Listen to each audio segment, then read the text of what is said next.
Ναι. Και πάμε να τρώμε. Ωραία, ωραία. Ο Γιάννης τώρα ποιος είναι, ο Γιάννης δεν ξέρω. Θέλετε να βγάλετε τις μάσκες σας, να σας δουν τα παιδάκια. Πάμε.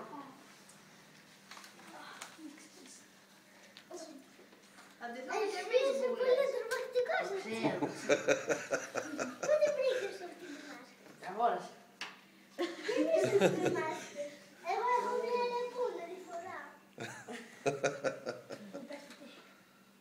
Λοιπόν, εντάξει παιδάκια. Μπράβο, παιδάκια. Ωραία.